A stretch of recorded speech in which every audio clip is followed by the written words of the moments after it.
and welcome to day 2 of 33 Days of Shakespeare. If you'd like to know more about 33 Days of Shakespeare, check out my Facebook page that I'll link below. If you're interested in more literary vlogs, check out my YouTube channel and my series We Love Lit. And now, A Girl and Her Shakespeare. Once there was a girl who lived in a small town somewhere in the country. I don't know the first time she heard the name of Shakespeare, but surely it must have been before her freshman year of high school, when the students in her class read Romeo and Juliet. By then, her interest in the poet and playwright may have already been piqued. Not passionately so, not like later, but slowly and surely, like a schoolboy with his satchel and shining morning face creeping like a snail unwillingly to school, the girl was led down a pathway of Shakespearean seduction. You see, there's something for everyone in Shakespeare, and there's a reason they teach Romeo and Juliet in high school. They teach young people that play because it's a play about young people, foolish and headstrong and angsty and falling in love, and fighting with other kids and feeling misunderstood by their parents, wanting to make a better life somehow, wanting to take control of destiny, wanting to find that one other person who will accept you for who you are, regardless of where you came from or who your family is. And if you want to hook a kid on Shakespeare, Romeo and Juliet is the most likely thing to do it.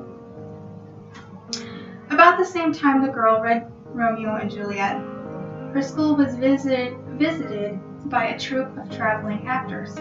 She was mesmerized by their stories, and she learned something she would never forget from one of them, a useful, simple tool to help her navigate the Elizabethan language. She learned to let the language breathe, to break free of the constraints of the structure of the verse on the page, and to soar with the words instead. Later, she would come to better understand and appreciate the precise groupings of stressed and unstressed syllables that make up iambic pentameter, to marvel at the genius of a man who could give voice to utterances of sublime and terrible beauty while weaving tales of frivolity and woe, at the same time attending so assiduously to the most basic sound and cadence, not to mention doing it frequently and successfully, and in the space of so few years.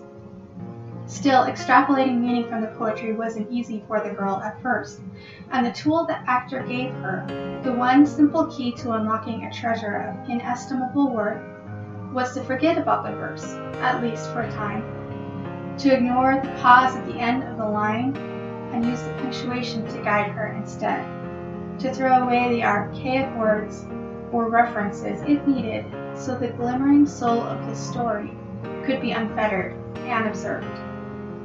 The next step in the girl's seduction came when her class undertook the study of Macbeth.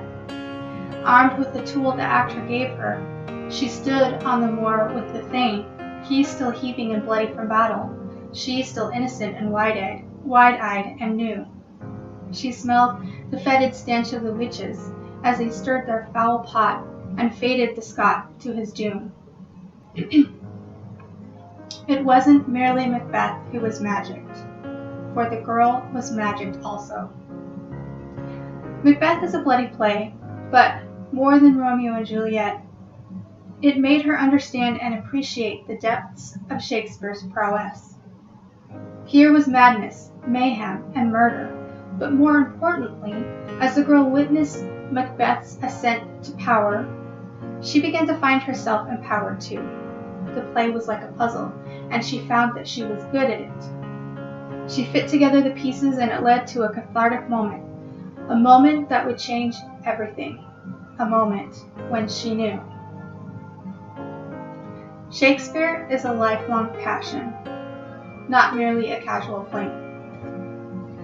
The revelation put into motion a series of life-altering actions. A course of study was decided upon, one built on a foundation of the love of words, gained at least in part, if not in parcel, as a result of her love for Shakespeare. She went to university, she traveled and grew. She became a kind of detective, searching for the identity of the miraculous, gifted creature who could render humanity with such brutality and grace. She visited the reported place of his birth, the reported place of his burial. In London, she stood on the southern bank of the Thames, in a spot very near where, long ago, His globe was built and destroyed, where centuries later, it stands again as a testament to the abiding legacy of his work.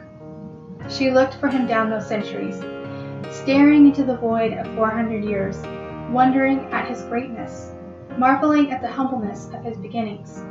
She acquainted herself with the theories and the myths and all the things that surround him, longing for a better understanding not only of his works, but of him, of the thing that could make him possible, of the thing that could make him still relevant, of the thing that could so enrapture her. She didn't necessarily find him, but like all great love affairs of a long and lasting nature, her devotion to Shakespeare deepened. It became a part of her in a way she never could have imagined, reading Romeo and Juliet for the first time as a girl somewhere in the country.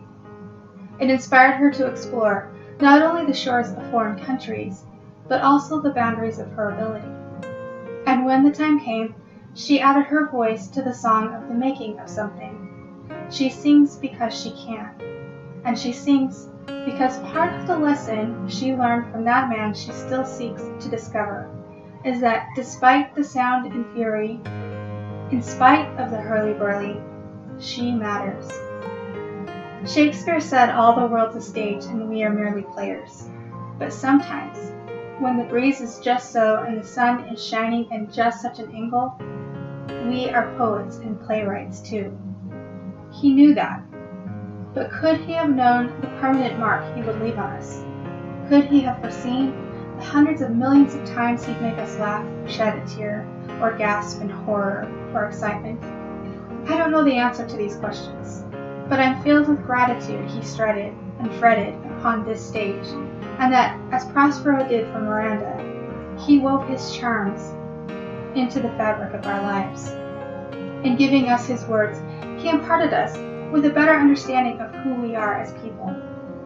And somehow, he's made us want to be more than our baser parts, to reach for something ephemeral beyond the edge of the stage, where the ravages of time can't touch us, where the collective hopes and loves and sorrows of our individual lives collide and make us together immortal.